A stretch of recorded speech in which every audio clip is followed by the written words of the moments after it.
નમસ્કાર મિત્રો, કેમ છો? મજામાં? એકલવ્ય એકેડેમી ઓનલાઈન પ્લેટફોર્મ પર આપનું હાર્દિક સ્વાગત છે. હું લઈને આવી છું મહેનતની મોસમ સિરીઝ સાંસ્કૃતિક વારસો એપિસોડ 14 કળા.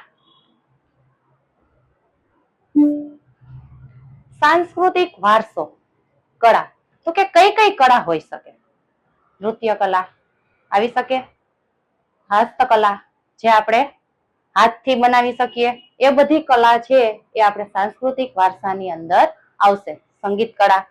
અને હા મિત્રો, આ જે સાંસ્કૃતિક વારસો છે, કલા છે, એ ધોરણ 10 ની અંદર પણ આવે છે, જે તમે ભણ્યા પણ હશો અને ધોરણ 10 માં પણ આવે છે, જેથી કરીને ધોરણ 10 ના વિદ્યાર્થીઓને પણ ખબર પડી શકે કે ધોરણ 10 ની અંદર સાંસ્કૃતિક વારસો આવે છે, એમાં કળા આવશે.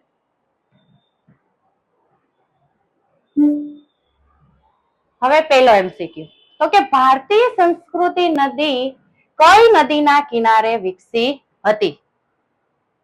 સિંધુ અને ઝેલમ, સિંધુ અને રાવી, સિંધુ અને બિયાસ, સતલુજ અને રાવી.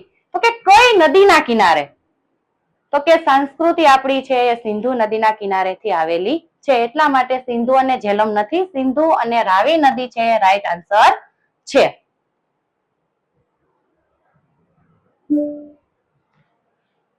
ભારતીય સંસ્કૃતિ અને સભ્યતાના વિકાસમાં કઈ પ્રજાનો ફાળો વિશિષ્ટ છે? નેગ્રીટો, આર્મેનાઇટ, ઓસ્ટ્રેલોઇડ કે મોંગોલાઇટ?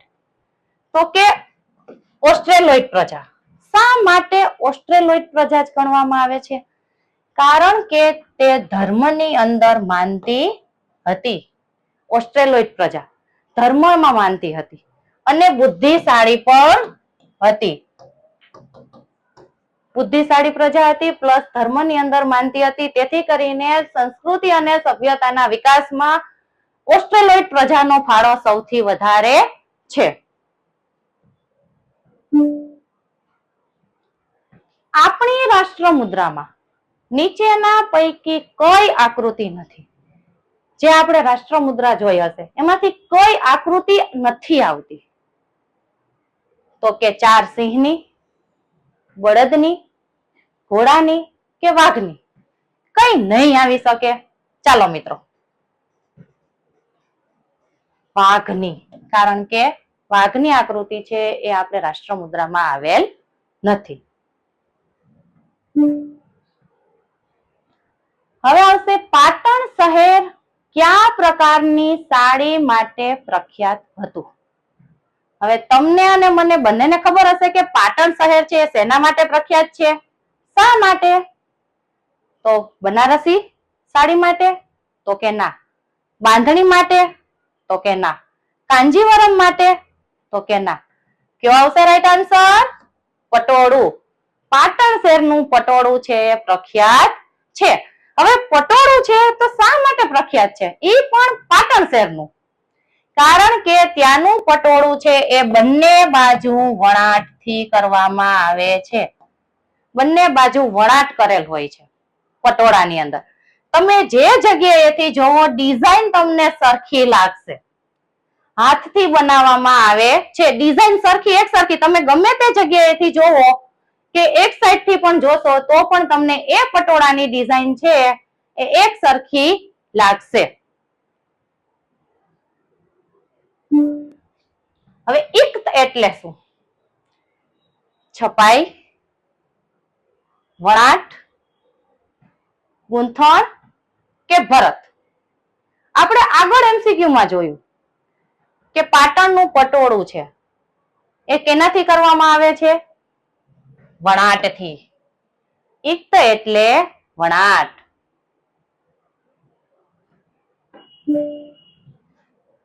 હવે છે કચ્છના બન્ની વિસ્તારના જત લોકોની અદ્ભુત સિદ્ધિ કઈ છે? ગુજરાતમાં આપણે કચ્છ અને એમાં પણ બન્ની વિસ્તાર, એમાં લોકો તો કે જત લોકોની કઈ સિદ્ધિ છે? કચ્છ છે એ માટીકામ માટે પ્રખ્યાત છે? તો કે ના. વણાટકામ માટે પ્રખ્યાત છે? તો કે ના. મીના કામ માટે પ્રખ્યાત છે? તો કે ના. ભરત ગૂંથણ કથા, કારણ કે કચ્છની અંદર ભરત ગૂંથણ કરવાની કલા વધારે આવેલી છે. કચ્છમાં છે ભરત ગૂંથણનું કામ કરવામાં આવે છે. જે આ બંને વિસ્તાર છે એ ગ્રાસ લેન્ડ તરીકે પણ ઓળખવામાં આવે છે. કચ્છના બંને વિસ્તારને ગ્રાસ લેન્ડ તરીકે આપણે ઓળખી શકીએ છીએ.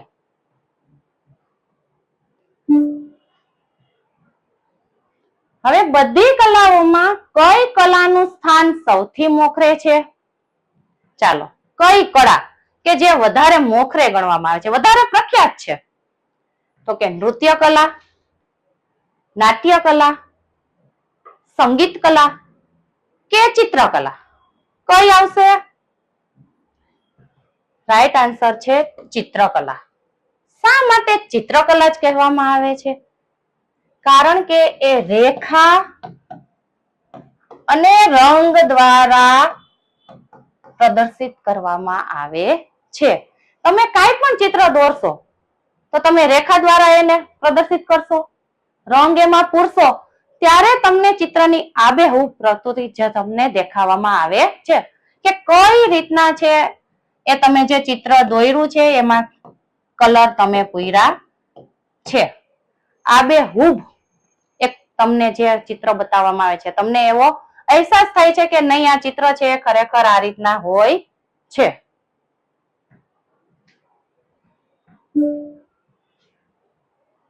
ભારતનો કયો વેદ સંગીત કલાને લગતો ગણાય છે? કયો વેદ આવશે? ઋગ્વેદ, સામવેદ, યજુર્વેદ કે અથર્વવેદ? તો કે ઋગ્વેદ, સામવેદ, યજુર્વેદ, અથર્વવેદ છે આ આપણા ચારેય વેદો છે.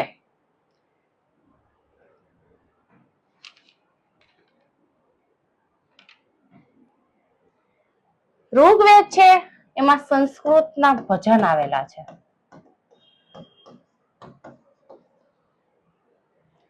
સામવેદ છે એમાં શું દર્શાવ્યું છે? સંગીત. યજુર્વેદ છે એમાં તમને યજ્ઞને લગતા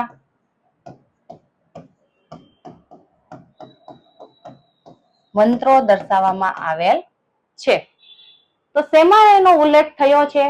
કયા વેદની અંદર? તો કે સામવેદની અંદર છે એ સંગીત કલાનો ઉલ્લેખ થયેલ છે. જેથી કરીને ભારતના સામવેદની અંદર સંગીત કલાનો ઉપયોગ થયો છે, જેથી કરીને એ વેદને આપણે સંગીત કલાને ઓળખી શકીએ.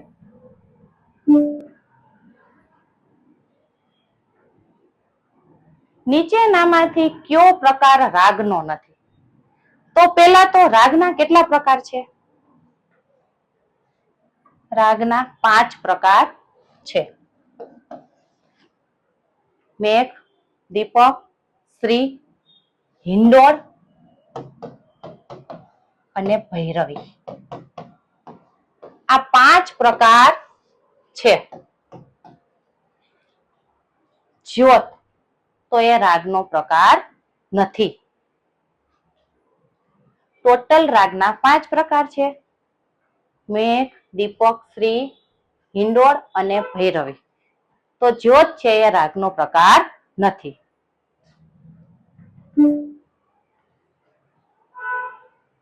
તાલ અને લય સાથે સૌંદર્યની અનુભૂતિ કરાવતી કલા કઈ છે? તાલ અને લય સાથે. જનરલી આપણે જોઈએ છીએ કે તાલ અને લય સાથે આપણે કઈ કલા કરી શકીએ? અનુભૂતિ શેની થઈ આપણને? તો કે નૃત્ય કલાની. જે નૃત્ય કરતા હોય ત્યારે તાલ અને લય ઉપર જ નૃત્ય કરવામાં આવે છે.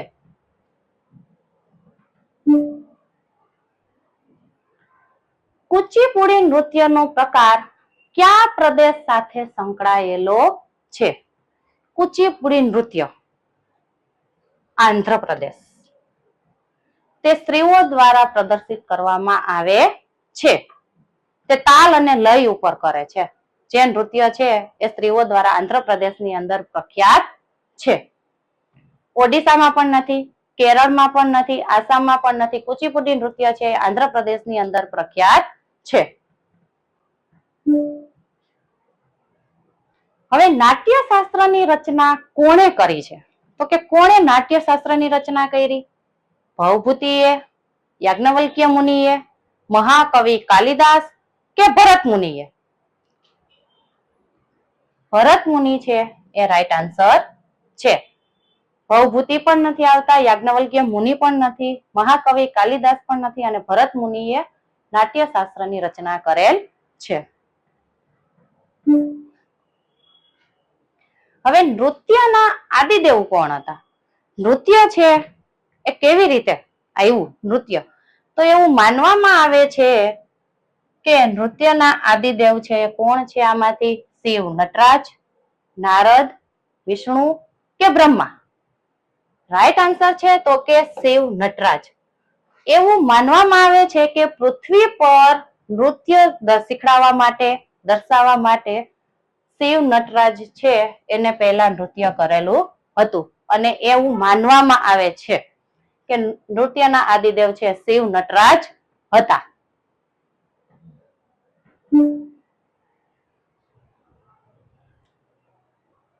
ધમાલ નૃત્ય કરતા સિદ્દીઓ મૂળ ક્યાંના વતની હતા? ધમાલ નૃત્ય છે એ કરતા હતા જે સિદ્દી લોકો, એ પેલા તો ક્યાંના હતા?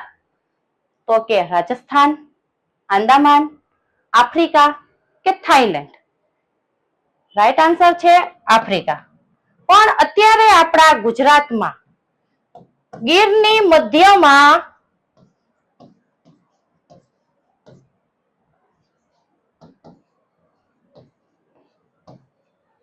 જાંબુસરની અંદર આવેલા છે ધમાલ નૃત્ય કરતા સિદ્દીઓ.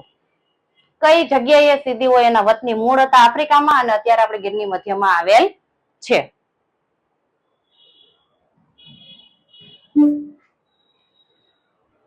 ચાડો નૃત્ય એટલે શું? ચાડો નૃત્ય કોનું નૃત્ય કે જે આ નૃત્ય કરે છે? ચાડો નૃત્ય તો કે આદિવાસીઓનું નૃત્ય, ભરવાડોનું નૃત્ય, કોળીઓનું નૃત્ય કે પઠારોનું નૃત્ય? રાઈટ આન્સર છે આદિવાસીઓનું નૃત્ય. શા માટે? તો કે આદિવાસીઓનું જે ચાડો નૃત્ય છે એ મોર, ખિસકોલી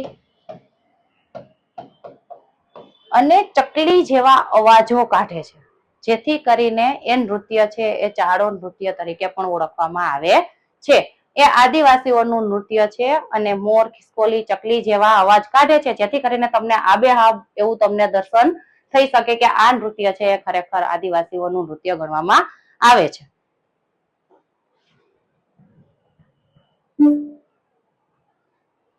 જોડકા જોડવાના છે. કઈ રીતે? તો કે જરી કામ છે એ કોણ કરે છે? જડતર કામ છે એ કોણ કરશે? અકીક કામ છે એ કોણ કરશે? લાકડાના હિંચકા તો કે કોણ કરશે? કોણ બનાવે છે? કયા શહેરમાં બનાવવામાં આવે છે કે કયા રાજ્યની અંદર બનાવવામાં આવે છે? તો કે સંખેડા, ખંભાત, બિકાનેર, સુરત કે અમદાવાદ? હવે જરી કામ છે એ ક્યાં કરવામાં આવે છે? સુરતની અંદર, જે અત્યારે ફેમસ છે. જડતર કામ તો ક્યાં કરવામાં આવશે? બિકાનેર. અકીક કામ કોણ કરશે? ખંભાત. પેલા તો અકીક કામ એટલે તો કે એવો એક પથ્થર આવે છે જે પથ્થરમાંથી માળા બનાવી શકીએ આપણે. અકીક કામ છે ખંભાતમાં બનાવવામાં આવે છે અને લાકડાના હિંચકા જે સંખેડાની અંદર બનાવવામાં આવે છે.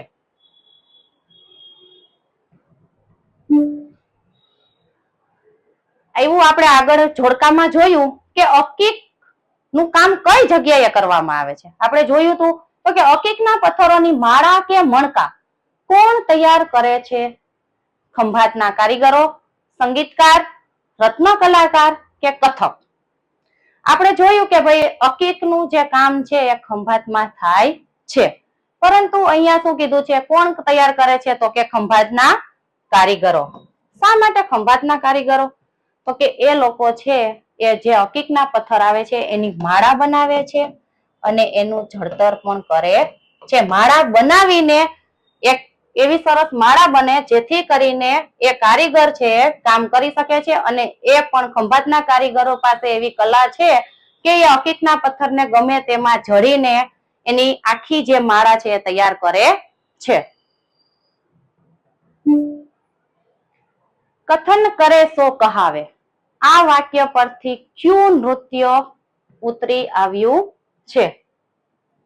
તો કે કથક, કથકલી, ભરતનાટ્યમ, મણિપુરી. કથન કરે સો કહાવે એ વાક્ય છે એ કથક નૃત્ય પરથી આવેલું છે. હવે કથક નૃત્ય કેવી રીતે કથક નૃત્ય નામ પડ્યું? તો કે એવું માનવામાં આવે છે કે ભગવાન શ્રી કૃષ્ણ છે એ ગોપીઓ સાથે જે નૃત્ય કરતા એ નૃત્યને કથક નૃત્ય કહેવામાં આવે છે.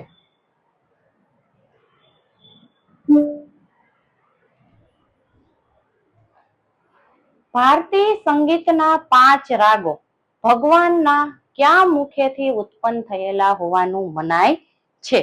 5 રાગ છે જે આપણે આગળ જોયું કે કયા કયા રાગ છે એ આપણે આગળ જોઈ લીધું છે. તો હવે આપણે એ જોઈએ કે ભારતીય સંગીતના જે 5 રાગ છે કયા ભગવાનના મુખેથી આવેલા છે, ઉત્પન્ન થયા છે? તો કે બ્રહ્મા, વિષ્ણુ, શંકર કે પાર્વતી?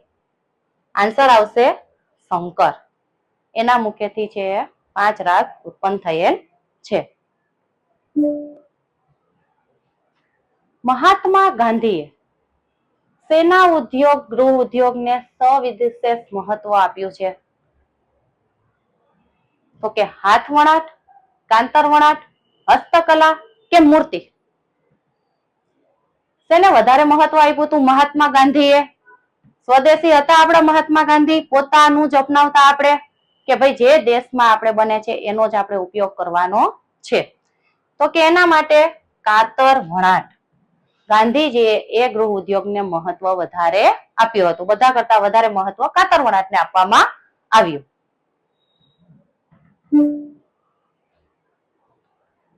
ભારતના નૃત્યો અને સંબંધિત રાજ્યની જોડીઓમાં પૈકી કઈ જોડી યોગ્ય છે? જો આસામ નટ પૂજા કનોઈ, ઉત્તરાખંડ ચપેલી, મધ્યપ્રદેશ ખડા નાચ, ઝારખંડ તો કે પોનમ. ક્યાં નૃત્યો આવે છે? કઈ સાચી છે? તો કે આસામની અંદર નટ પૂજા કનોઈ છે એ નૃત્ય કરવામાં આવે છે જે ફોક ડાન્સ તરીકે પણ ઓળખવામાં આવે છે. હવે ઉત્તરાખંડ અને ચપેલી તો એ પરંપરાગત છે.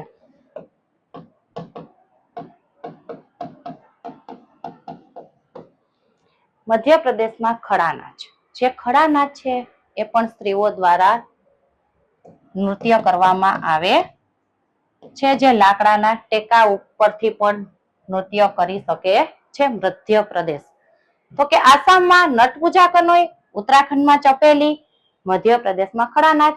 તો કે ઝારખંડની અંદર પોનમ છે એ આવતું નથી. તો કયું આપણું રાઈટ છે? 1, 2 અને 3 સોરી 1, 2 અને 4 1, 2 અને 4 તો કે અહીંયા છે એ પોનંગ આવતું નથી. રાઈટ આન્સર નથી. તો કે સેકન્ડ 1, 2 અને 3 આસામ નટ પૂજા કનોઈ, ઉત્તરાખંડમાં ચપેલી, મધ્યપ્રદેશમાં ખડા નાચ. સાચું છે? તો કે હા, તો કે બી છે એ રાઈટ આન્સર છે. મંદિર વાસ્તુકલાની શૈલી પૈકી મદુરાઈનું મીનાક્ષી મંદિર કઈ શૈલીમાં નિર્માણ થયેલ છે? તો કે કઈ શૈલી આવી શકે? નાગર શૈલી, નાયક શૈલી, દ્રવિડ શૈલી કે બેસર શૈલી? હવે આમાં તમે મદુરાઈનું જે મંદિર જોયું હશે મીનાક્ષી મંદિર, તો કે એ શૈલીમાં છે, સ્ટેપ બાય સ્ટેપ મંદિર આવેલ છે. તો કે એ નાયક શૈલીમાં આવે છે મંદિર, એટલા માટે નાયક શૈલી ગણવામાં આવે છે. હિન્દુસ્તાની સંગીતમાં નીચેનામાંથી કયો રાગ સંધ્યા સમયે ગાવામાં આવે છે? સાંજના સમયે, સંધ્યા સમયે આપણે કયો રાગ ગાઈ છે? શ્રી રાગ, ભૈરવ રાગ, હિંડોળ રાગ કે દીપક રાગ? કયો રાગ આવશે મિત્રો સાંજના સમયે? તો કે શ્રી રાગ છે એ હિન્દુસ્તાનની સંગીતમાં સંધ્યા સમયે ગાવામાં આવે છે.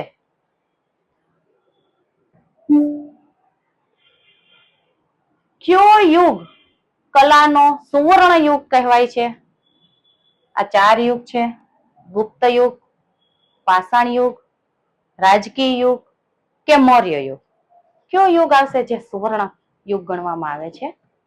તો કે ગુપ્ત યુગની સુવર્ણ યુગ ગણવામાં આવે છે.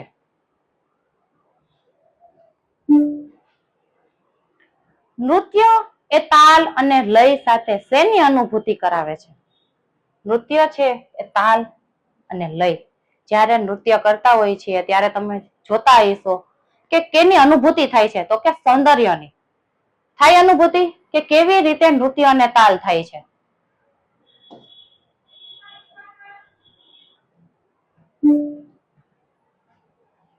આપણે વધારે 2 MCQ લીધા છે, 25 ની સિરીઝ છે છતાં પણ આપણે 2 એક્સ્ટ્રા વધારે લીધા છે. રોગન કળા વિશે નીચેનામાંથી પૈકી કયું વિધાન કે વિધાનો સત્ય છે? આ કળાકૃતિ માટે શીત જળમાં ઢાળ ચઢાવતા પહેલા દિવેલને અગ્નિમાં 12 કલાકથી વધુ સમય માટે ગરમ કરવામાં આવે છે. રોગન કળા ચિત્ર આર્ટ છે. તો કે રોગન ચિત્રકળા એ અતિશય સુંદર, એ બારીક ચિત્રકળા છે અને તેની ઉત્કૃષ્ટ ભારતમાં ફારસીનો પ્રભાવ જોવા મળે છે. એ તથા બી બંને, એ અથવા બી એક પણ નહીં. હવે રોગન કળા આર્ટ વિશે તમે સાંભળ્યું હશે, જે એક જ ઓજારથી બનાવવામાં આવે છે. એક જ ઓજારથી બનાવવામાં આવે છે અને એમાં વનસ્પતિનું તેલ પણ નાખવામાં આવે છે અને ઉકાળવામાં પણ આવે છે. અમુક વનસ્પતિ છે એ બાફવામાં પણ આવે છે અને પછી જે કંઈ પણ બને છે એ રોગન કળા બનાવી શકીએ એવું સરસ જે બન્યું હોય એનાથી એક જ ઓજાર લઈ એને છે એ કાપડ ઉપર મૂકવામાં આવે છે અને સરસ મજાનું એક ચિત્ર બનાવવામાં આવે છે.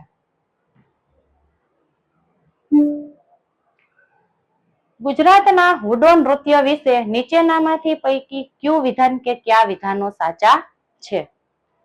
તો કે તે ગુજરાતના ભરવાડ સમુદાયના ભરવાડ જાતિના લોક નૃત્યનો પ્રકાર છે.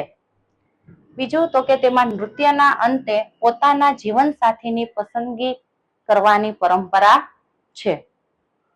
એ તથા બી બંને, એ અથવા બી એક પણ નહીં. તો કે હુડો નૃત્ય છે એ કયા સમુદાયમાં આવે છે? ભરવાડ સમુદાયના જાતિનો એક પ્રકાર છે અને એમાં નૃત્યના અંતે છે એની જીવનસાથીની પસંદગી પણ કરી શકે છે. તો કે આ 2 વિધાન સાચા છે. તો આન્સર આવશે એ અને બી બંને. Thank you. નેક્સ્ટ સિરીઝમાં આપણે મળશું પાછા આવી જ સરસ મજાના MCQ સાથે. અને અમારા એકલવ્ય એકેડેમીને ફોલો કરો, શેર કરો, જેથી કરીને તમારો પણ સારો રિસ્પોન્સ અમને મળશે અને અમે આવી સિરીઝ લઈને મળતા રહેશું. Thank you.